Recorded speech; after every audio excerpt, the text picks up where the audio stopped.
पद्धतीनं इथल्या प्रकाशकाला धमकी दिली, कसं बघता या? कारण लोकप्रतिनिधी आहे, अशा पद्धतीची भाषा आपण देखील पाहिलं असेल, वाचलं असेल.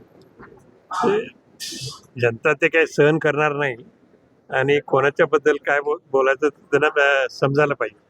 पण प्रकाशकाला तर धमकी दिलीच, मात्र पानसरे असतील त्याचबरोबर छत्रपती शिवाजी महाराजांच्या बद्दल देखील अपशब्द त्या सगळ्या एकूण संभाषणामध्ये दिसत आहे बोलता.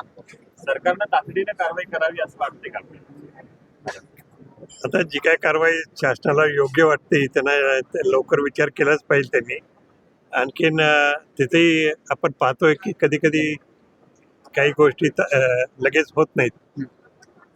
पण आता पुरोगामी संघटनांकडून आमदारकी रद्द करण्याची त्यांची पुरोगामी संघटनांकडून आमदारकी रद्द करण्याची मागणी केली जात आहे. काय त्याबद्दल ते नियम काय काय आहेत त्याच्या संबंधी पण मला माहीत नाहीत आता. परंतु ज्या तऱ्हेने त्यांनी वक्तव्य करायला लागले ते बिलकुल योग्य नाही. आणखीन तिकडं त्याच्याकडे लक्ष जनताच देईल. या प्रकरणात तुमची नेमकी काय मागणी राहणार? तुमची काय तुम्हाला कसली मागणी पाहिजे ते सांगा. तुम्हाला काय पाहिजे ते सांगा. अपेक्षा काय ते सांगा. अशा लोकप्रतिनिधींवर काय नेमकं काय सांगा ना. काय नेमकं अंकुश ठेवलं पाहिजे? तुम्हीच सांगा ना ते. तारीख मिळते अशी एक तक्रार रंगकर्मींची आहे. आज या संदर्भात आढावा बैठक देखील तुम्ही घेतलेली आहे. काय आपण राहतोय म्हणजे ज्या देशात राहतोय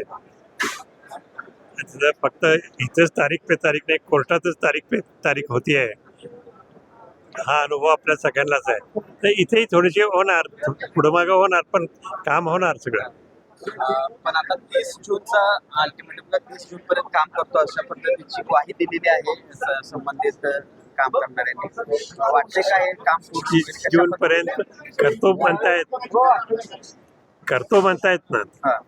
आता आपण काय स्वतः कॉन्ट्रॅक्टर नाही किंवा एक्सपर्ट नाही याच्यातले बांधकामातले. तर त्यांनी जो शब्द दिला आहे त्याच्यावर आपण अवलंबून निश्चित राहणार. पण या आधी देखील 1 तारखेची त्यांनी तारीख सांगितली. तेच सांगितलं ना, तारीख पे तारीख इथं प्रथाच आहे. मला सर काय आणखी एक प्रश्न म्हणजे काल